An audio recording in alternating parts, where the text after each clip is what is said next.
Barbara A.F. Brehon is a gardener, author, pastor, and founder of Favored by the Father Ministries, a church without walls. As the host of the Unboxed on Purpose podcast, she engages with guests who have overcome life's challenges to discover their true purpose. Barbara also organizes community events, such as an annual fall spiritual retreat in Williamsburg, Virginia, empowering individuals to deepen their relationship with God and nature. During our interview, we discuss our meeting at a retreat in the Arizona desert centered on agriculture, how permaculture compares to self-care, ways in which companion planting can cultivate healthy garden growth, and how plants can be fruitful in bearing food and producing seeds. We also explore ways in which certain seeds, like people, open up in different time frames, and examples of sacredly geometric flowers that attract pollinators. I'm Sienna Heath, and this is Food is Freedom.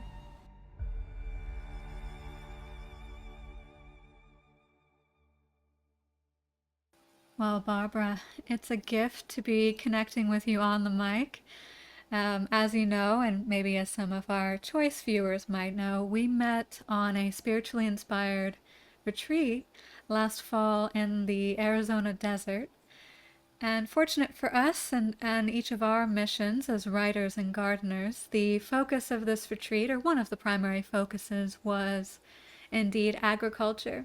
And I think to some degree storytelling and kind of experimenting with the relationships between both plants and people, and what dynamics and what stories evolve from those relationships. And of course, in our individual session together, we bonded over our writing pursuits, and that was a real gift as well. If you'd like to also introduce yourself and maybe speak a bit on how you're preparing for your retreat this weekend in your native state, and how you'll be intentionally connecting participants to nature. Well, Sienna, it is my pleasure to be on your show today, and it is a thrill to stay connected even after having met in the hot Arizona desert to do the things that we did for that mission. And I am indeed just thrilled to be here. I'm Barbara Brehon. I'm a pastor. I'm a writer. I'm doing all kinds of things for God in the way that He gave them to me. And I am preparing as we speak, so to speak, for a retreat that will actually begin on tomorrow. And it's a spiritual retreat where we're bringing together leaders so that they can have respite. We've chosen an area that is very secluded, and people will be able to bond with themselves and the Spirit of God that lives in them. It's an area that's really located in Williamsburg, Virginia, such that there is a prayer trail that we will be doing. We will be doing a campfire, sitting around a campfire and talking about how intimate our relationship with God needs to grow. We'll talk about all kinds of things about how the God seed in us is planted deeply that gives us purpose. And as we reconnect with who it is that we know we are, we will be able to be refreshed when we leave, having had respite in God as we just take time away from the regular everydayness of things for just a day or so. Spend the night, and then I'm just excited about it because it's our first annual and people are already asking for the second annual. So I'm excited about that. Yes, I was one of those that was somewhat indirectly asking about the second annual because I won't be making it to this one. And I wanted to point out that I appreciate the word choice of respite. I agree that the day-to-day can be rather material, like not really Yes. immersing yourself in the natural world unless you happen to be immersing yourself that way day to day. And, along with your mission of creating godly intimacy in the nature, which, as you pointed out on our retreat as God's third work of art. I was calling it God's first work, and you were absolutely correct. Actually, the first two were the heavens and the earth. So there it is. And further, as an author and a gardener, how would you describe your mission, and how are you fulfilling it in your writing process and in your community building? As you spoke about the third work of art, I see that, just for the audience sake, as since God created the heaven, God created the earth, he created that garden, he crafted it, which is what we do as gardeners. We think we're planning and designing and whatever it is that we're doing. But he crafted that before he created humanity. And so as we work in the yard, as we work on a farm, or in whatever way that we do, we are co-creating something that God already planted in us to help us know how to reconnect to him. And so being in the soil and taking care of the plants and all those things helps us to just be a part of who it is that he knows he wants us to be. And again, I keep referring to purpose, authentic purpose. And I'm not the best at remembering all the nuances of the questions that you ask. So feel free to repeat any part of that. But I got stuck on that thing about the third.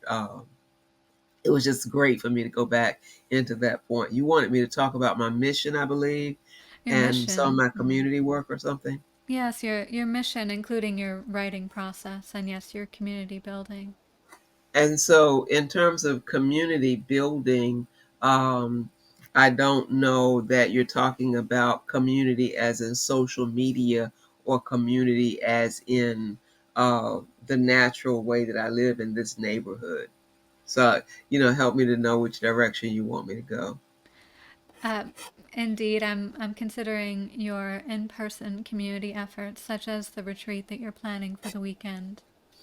So in the community, as such, as I am an associate pastor, and thereby a community leader, I do all kinds of things as called upon by people in the community to participate in various experiences in life. And that could be anything from the celebration of a marriage, babies being born, graduations, and the normal kinds of things that people do. It could be co-creating activities where they want to have workshops, or they want to have themed events. They want me to come and be a public speaker. These things may be virtual or physical, in the community where I live. Various things that I do. I was doing at one point bingo with Reverend Beebe at a local restaurant, and they allowed us space to come in and just refresh ourselves once a month. It was on the fourth Friday of every month at 5. Favored by the Father Ministries, which you see the logo behind me. We would go and just relax and have fun, and of course buy their food, but just relax and enjoy stepping away. So sometimes we get so busy with life, being busy. A whole lot of what I do to help people establish their purpose and connect with who it is that they are, to not overlook self-care and taking care of your temple, taking care of your body, taking care of your mind, taking care of your soul, taking care of your relationship with God. And if those things are in order, then your relationships to other people, meaning community, are in check as well. And so that's part of who it is that I am. And in terms of the writing and my process for writing, I live I live life. And in my journey through life, I've always liked words. So speaking them, writing them, reading them, hearing them, And knowing how words work from a child on has always captured my attention. And I use journaling, whether it's electronic journaling in terms of my tablet or phone or what have you, or whether it's all these book journals, notepads, and things.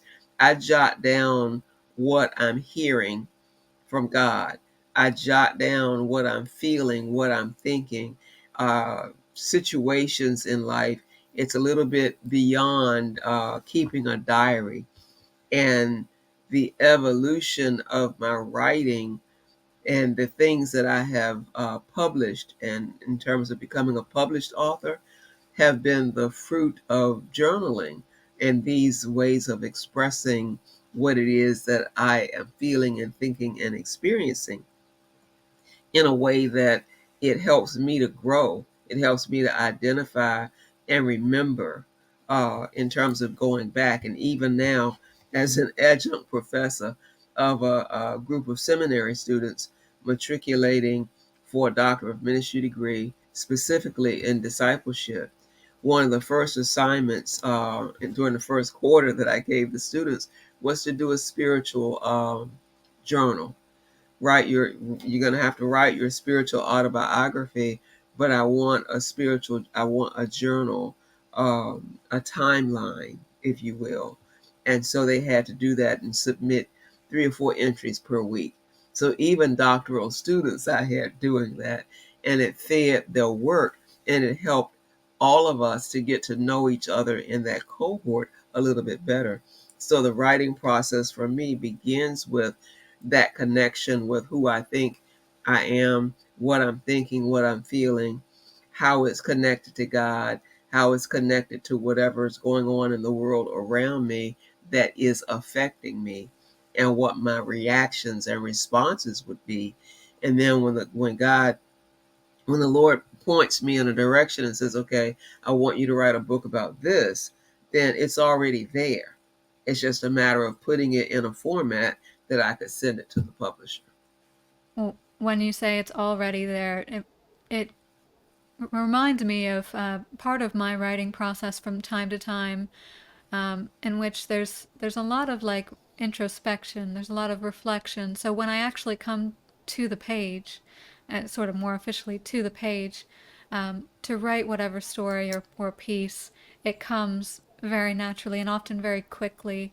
It's almost like the editing process comes first, and then once I write, it's almost like a form of channeling, not to over not to make it more than it is, but I think I can relate to what you're saying.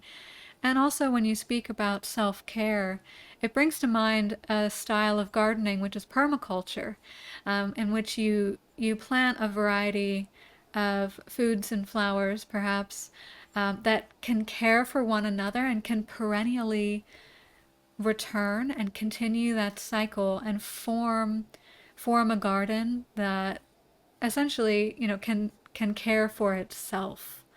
And as we muse on your gardening philosophy, and in part my gardening philosophy, which is drawing parallels between the plant world and the people world, something that comes to mind is companion planting. And in your book, which I've recently read, you evoke the image of the triad, as it relates to the Bible. And that brings to mind certain triads, or groups of 3 plants that benefit one another and help each other grow.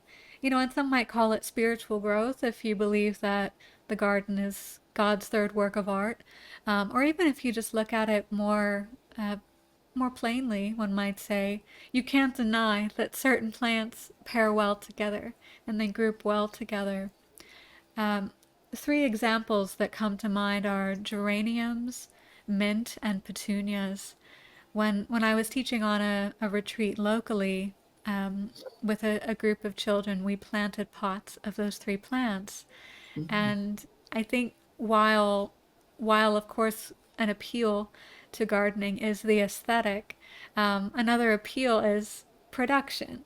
As you mentioned in your book, fruit production, or in other contexts, we can say vegetable production or herb production.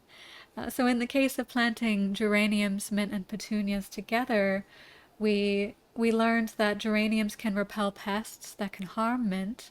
Meanwhile, mint is quite cozy in the shade of the taller geranium plant.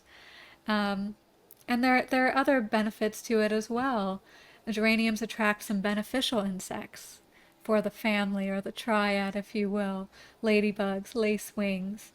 And they're beneficial because they're predators. They prey on the pests, the non-beneficial insects that come into the garden, and can do damage.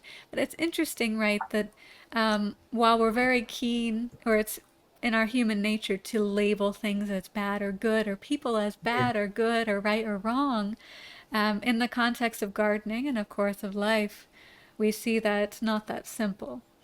Um, and I'd love to hear from you on any experiences you've had in the garden of perhaps challenges parallel to the world of people, or just other ways that you've witnessed plants organically unite that might resemble spiritual growth. Well, we're just all over the park with this one because we also have already mentioned about being fruitful in terms of the comparison, because my book, Blooming for Christ, is all about a comparison of the spiritual growth of a um, person of God, a Christian in my faith belief, and the growth of a plant, because there are stages of growth, there are stages of development. That's what the book is all about, an analogy between the two. And so, in terms of the fruit production and some of those challenges that are persistent in life, we need balance.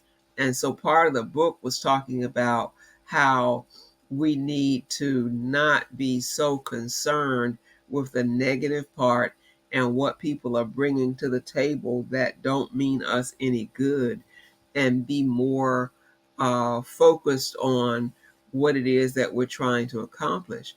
And so I focus on helping people, and even in my own life, to see that there are circumstances that are made worse by the way we react to them.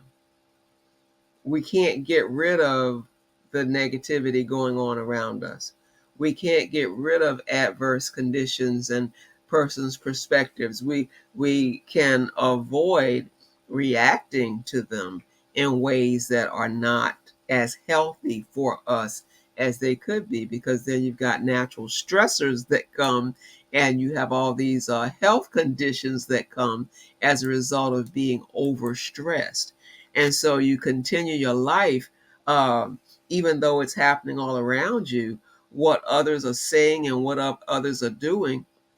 We have to be like the trees in the autumn that know that there are seasons, and when it's autumn, the leaves turn and they fall to the ground. But even in their falling to the ground, they are allowing themselves to be reshaped, reformed, that they can be reused as they decay in the soil. They decay, they become soil, but at the same time, in that space where the autumn has come, the next season comes, winter comes, and then the next season comes, the tree, the plant is being reinvigorated. Like that retreat that I'm planning for tomorrow, that begins tomorrow. People have been worn through seasons, and it's a season for them to be fed and renewed and nurtured, revitalized. And so we don't pull up everything in our yards, in our gardens, on our farms by the root. We take the fruit from it, and then we allow it to replenish itself, because God is the one that does that kind of nurturing. And those are some of the parallels that I see in regard to challenges, because there's a lot of stuff out there. There's a lot that we could talk about in that regard. But then also, another piece of that is looking at it in terms of horticulture, seed spreading. You can't spread a seed without that flower spewing those seeds out, because it's at the end of a life cycle about to pass away. And so, as that season in life comes, it may be difficult to embrace. But when we understand the nature of the whole cycle of life, we never see some of the fruit that we bear. But we know that we've planted what was planted in us. We talked about community earlier. And even so, a legacy that we leave is what we plant in other people. That memory, those relationships, and those kinds of things, all of that seed bearing and all of that seed spreading into the community. When you show up, it's like when you show up somewhere, do people smile and get kind of goosey and it's like, oh, she's here? Oh, great. It's so wonderful to see you again. Or do they say, oh my, here she goes. There she goes again. Oh, oh, oh, oh. And they turn and go in the other direction. What kind of seeds are you planting? Do people want to even be where you are? And so you're producing, hopefully, good fruit.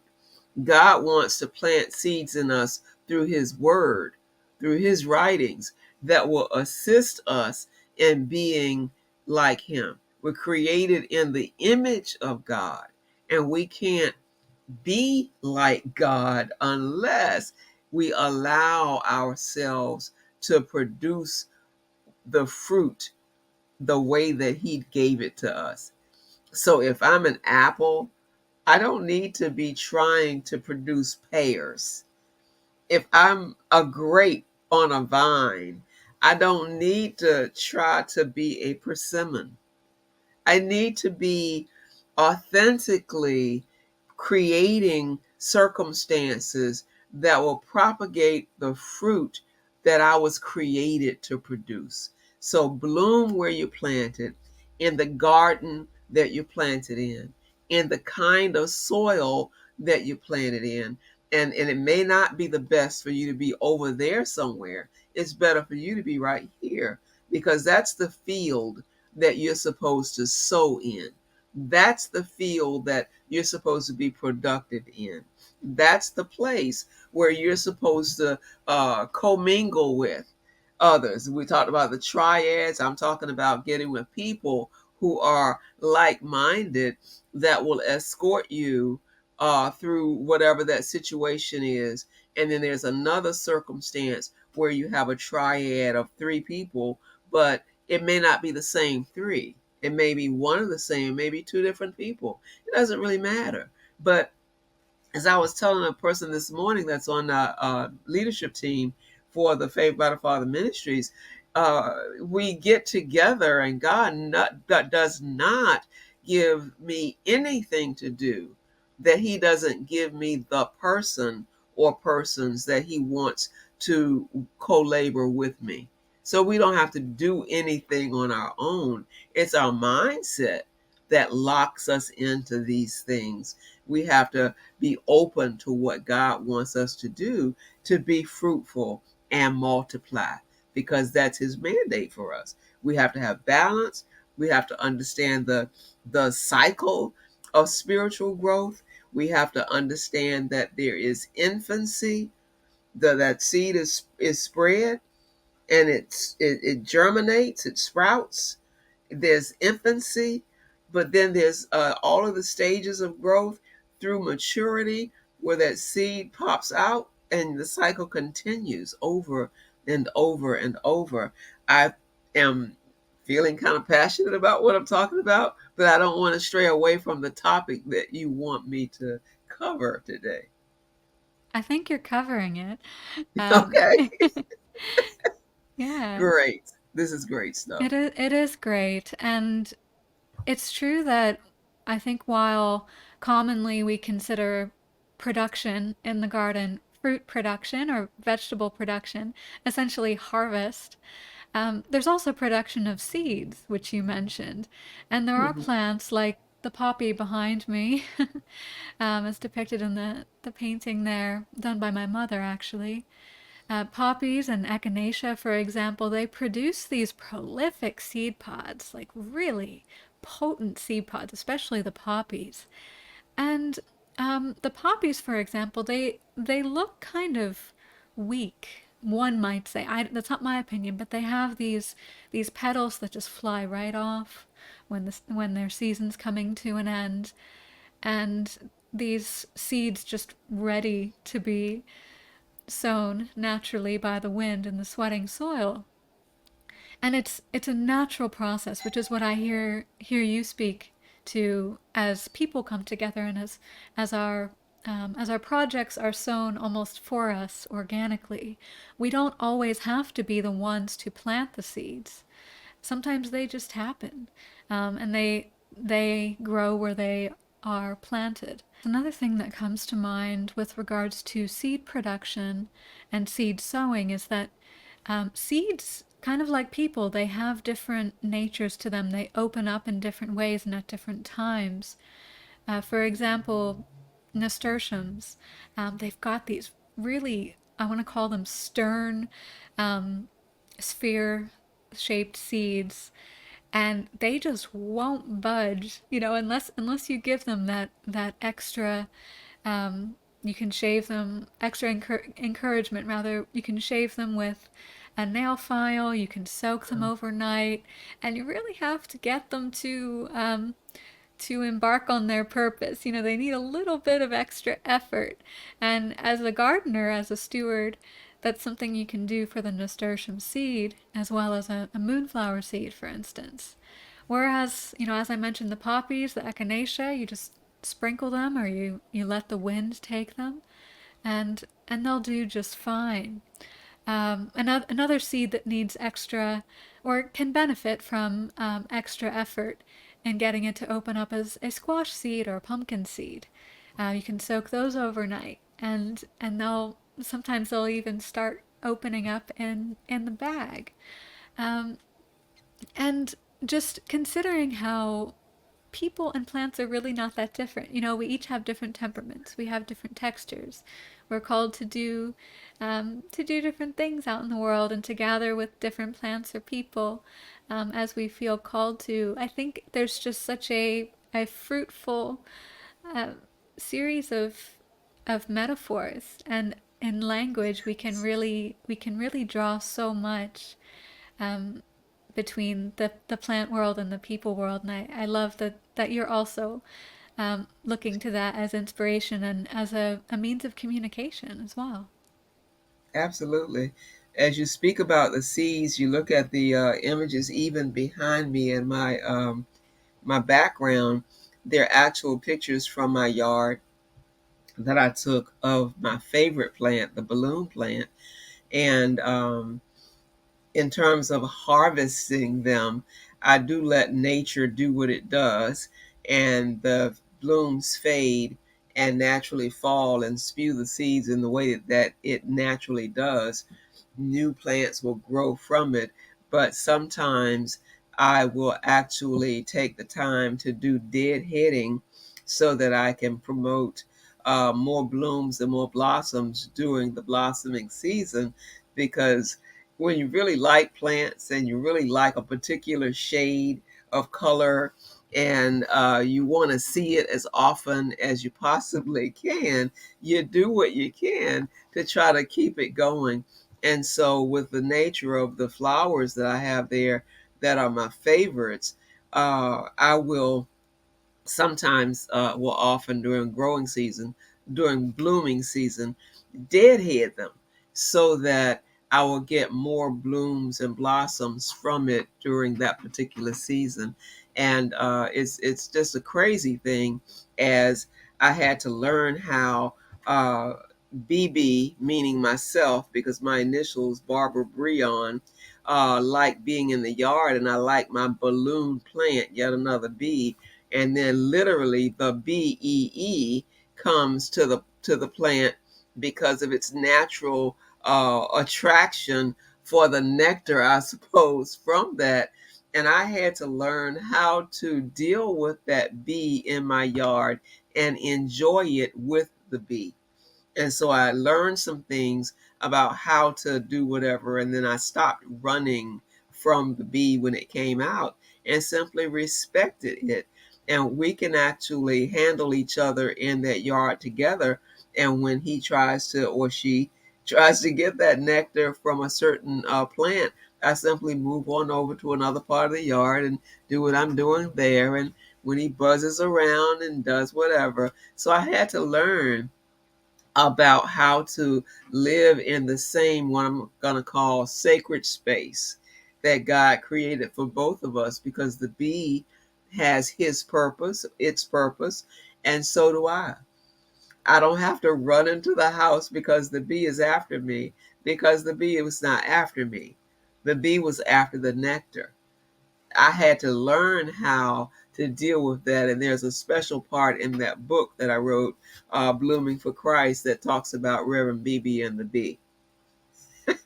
So I put that picture behind me on this side to remind me of how in life we have to learn how to get along with others and not presuppose and not impose our perspectives.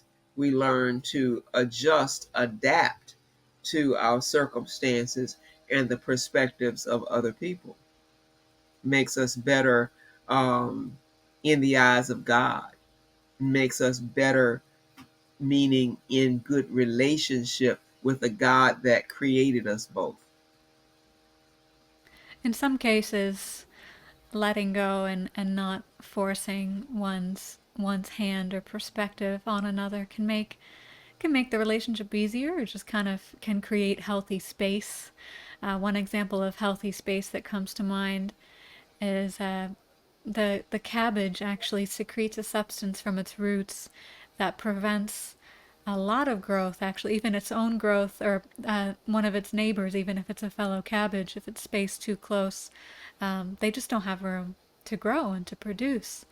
Um, as we touch upon triads, one might call them, or pairs of companion plants, there are Mm-hmm. also antagonistic plants. There's a whole spectrum from companion to antagonistic in agriculture. And a pair of antagonistic plants that comes to mind is cabbages and strawberries. And so those dainty strawberries just can't bear to be anywhere near those cabbages, because the substance that's secreted from the cabbage's roots will very much hinder the growth of the strawberry, which has quite shallow roots, actually. Mm-hmm. And when you speak about decomposing and deadheading, and how death is really not the end, but rather it's a part of the process of annual and perennial growth. I appreciate the pointing to actually the routine that many have of raking leaves and sending them off, having them be picked up by their township, if you will. Because leaves they are an incredible source of compost, or they can create compost. They decompose rather fast, actually. I do. And I'll throw my dead-headed blooms of petunias and whatnot into compost if I am in a phase of composting. And meanwhile, you might even have some surprise seeds from seed pods as your deadheading flowers. I don't know if you've experienced that as well. I have indeed experienced that. And it was interesting one year when I was raking leaves that I had planted the year before some wax begonias, and they were beautiful. It was that particular year, they had the white blooms on them, and I was raking leaves this particular year, and near a drain pipe was a beautiful wax begonia. Now, you know, I wouldn't have planted a begonia right beside the drain pipe that comes down the side of the house, you know? And so they were all the way on the other side of the yard. But because of the way nature is, it did what it did. But the leaves guarded and protected that space. It created some shelter for it, it created some nutrition for it, it created all the elements that the begonia needed. And that particular plant was so beautiful over there in that space by itself because there was nothing else growing over there. And it was having a wonderful time blossoming and flourishing over there. And I didn't want to move it. I thought it was an annual. And it was the very next year it had grown. I was paying no attention to that. The leaves or whatever were piling up, and I'm raking the leaves, and it's like, what's that green thing?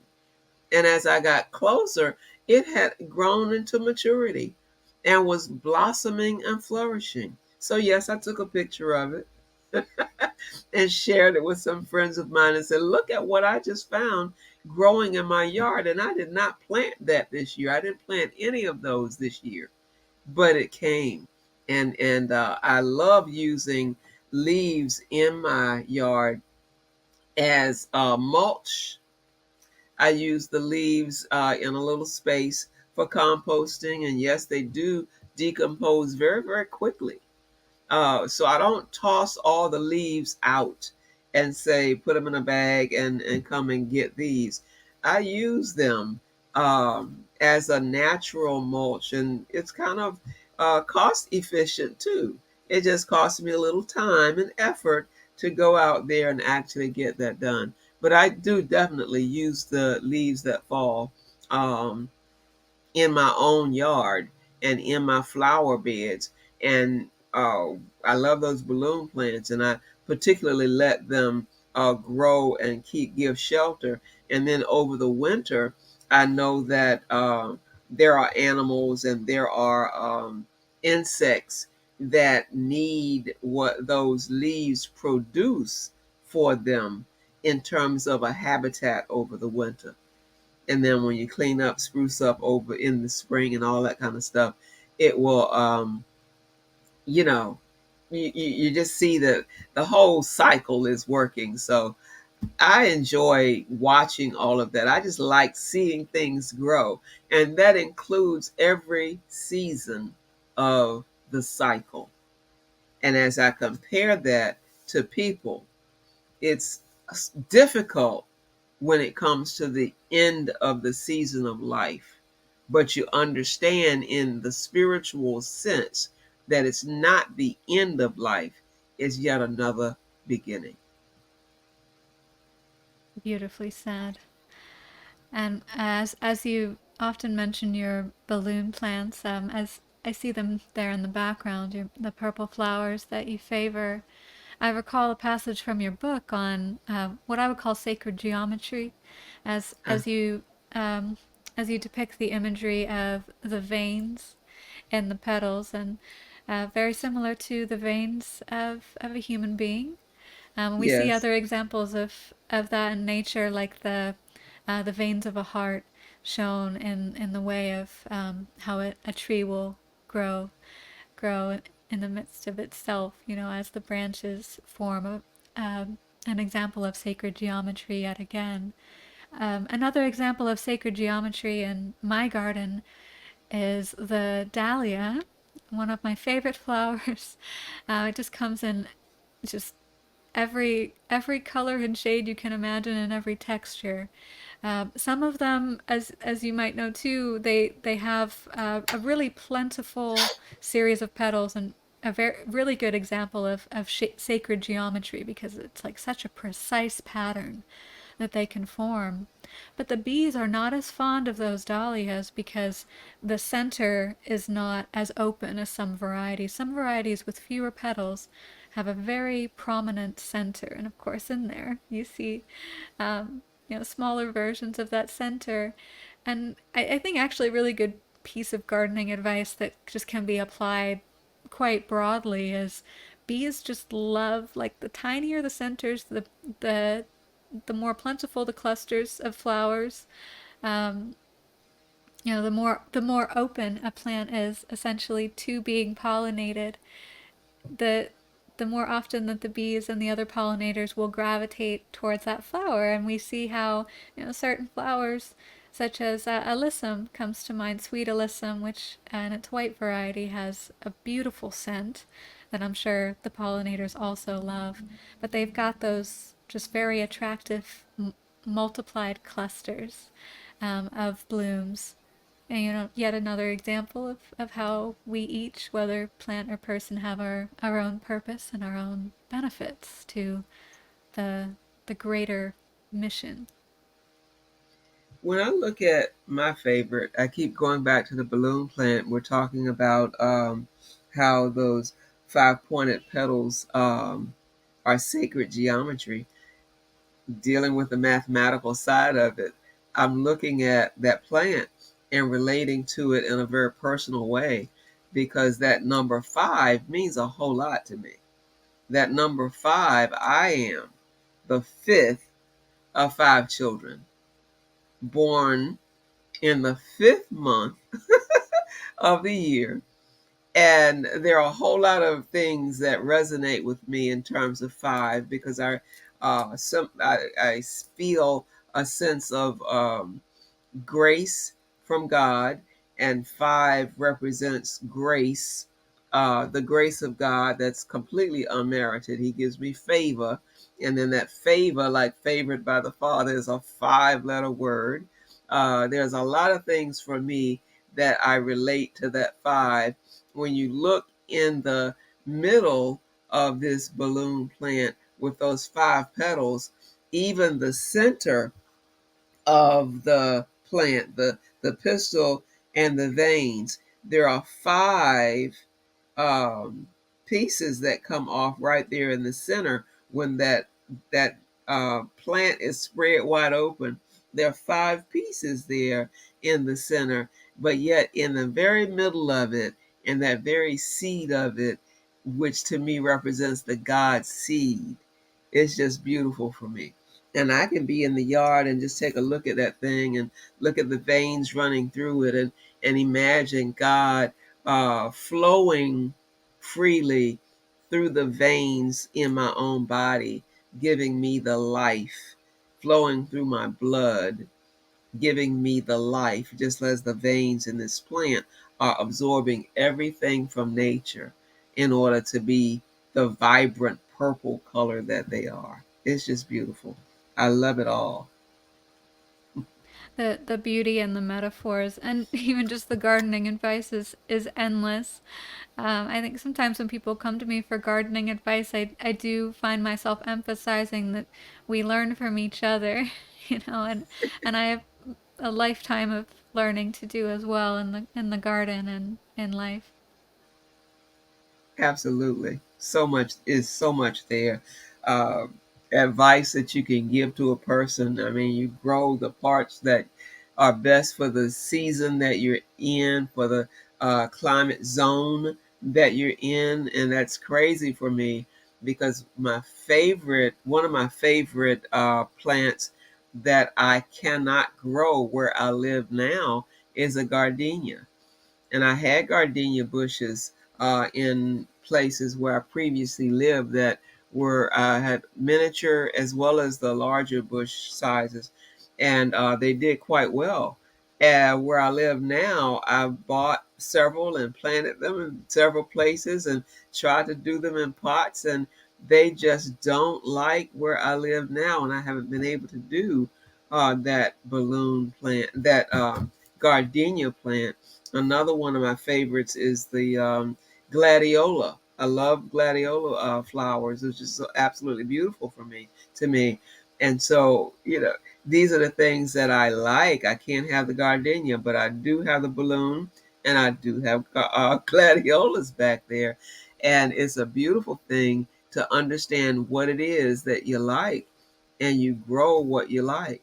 In terms of, for me, flowers, I'm not into the vegetable gardening, but just the aesthetic value of looking at the beauty of nature and the different shades of color. I buy things in certain shades and patterns that blend with who it is that I am and what I like. The purples and the reds and violets and fuchsias and a touch of yellow and a touch of white to offset the color balance. And oh, I love it. Maybe a red to make it pop in that area. It's just beautiful. Yes, I traditionally always have a red geranium every year.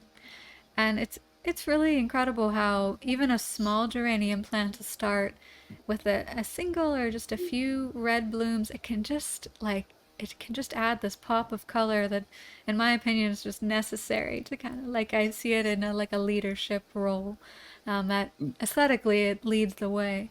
Something I learned about geraniums is that while they can repel certain pests, and as I mentioned, they can attract certain predators, at times they will take on a beetle infestation, and they'll Mm. actually allow the beetles to consume their petals. I guess I imagine if they're conscious, they allow it. And within just 30 minutes, the beetles will roll over on their backs and be very susceptible to being consumed by certain predators, and that will solve the issue for the whole garden, even though the geranium might even just completely pass for the season. And I find that example like a very spiritually potent example because, not to get too preachy, but we know between us, many people believe that Christ sacrificed himself. And I kind of see the geranium in certain context to be the Christ of the garden. I like that analogy. I don't need to say any more about that because you've done it so well. I just wanted to put my 2 cents behind that because that's so beautiful. I never thought of it that way. Yeah, it was only a couple years ago that fact came into my view through some research. I was very aware, I think as many gardeners are, that the geranium has a pretty significant scent, especially if you get a citronella geranium plant that will have its own purpose and repelling pests similar to a citronella candle. But the annual geraniums that are quite common in nurseries, those are the ones, to my understanding anyway. I think those are the ones that self-sacrifice, something to look into and to check on. And I'm really enjoying hearing about your garden as well and the value of beauty and aesthetic texture and diversity of color. Even if you don't grow edible plants such as herbs, vegetables, and fruits, there's obviously so much to be gained and to be appreciated from a flower garden. You have got me in a zone now because I'm still stuck on that geranium self-sacrificing. So I'm going to work with that and do a little bit more research with that. And I thank you so much for putting that out there because it's something that I probably will be doing annually from now on because it has such rich meaning for me. Yes, let's just double check on if there are specific varieties. But I think it's quite common knowledge once you just look up. I think it's if you look up how geraniums sacrifice themselves to beetles, you'll find some depictions of that. I hate looking at beetles, but I appreciate the self-sacrifice of the flower. I'm understanding what you're saying and enjoying every minute of it. Thank you so much. Oh, likewise, Barbara. I do feel very invigorated by every conversation and project that we engage in. And I do want to let you feel free to share whatever it is you feel called to share as we conclude. And of course, I know you have your retreat to prepare for. So, as we conclude, I just want to, since we've been talking about it, share with everybody that yes, I do have a passion for growing things. I have a passion for raising the flowers, growing them through different seasons, and that sort of thing. And I would love to hear your comments about my book, Blooming for Christ, which you can find on Amazon. and put your comments in and let me know what you think. I can be reached at Barbara at favoredbythefatherministries.com, and just share with me what your thoughts are. I will be more than happy to engage with you there, as well as maybe we can talk a little bit more about this on my podcast here. Sienna. That would be nice. Or, whoever's in the comments or wants to reach out to you, I'm sure you'll make a plentiful amount of connections, perhaps from this podcast. Is there any other way that people can find you or connect with you? Well, I am basically on also a lot of social media, but the primary way is to you can email me at Barbara at favoredbythefatherministries.com. My ministry website, which would be a contact thing there, which is favoredbythefatherministries.com. Everything we have a podcast called Unboxed on Purpose. You can look at the logo here and you can see that there are butterflies popping outside of a dark box because they've been unboxed on purpose. People can view that on our YouTube channel. Again, Favored by the Father Ministries on YouTube. Reach out in any of those ways: Facebook, LinkedIn. I'm there. Communicate with me. I'd love to hear from you. Excellent. Yes, you do have a very consistent online presence. So I look forward to hearing what connections you might make from our viewership here, and of course continuing our ongoing projects and conversations. Thank you, Barbara. Thank you so much for having me, Sienna.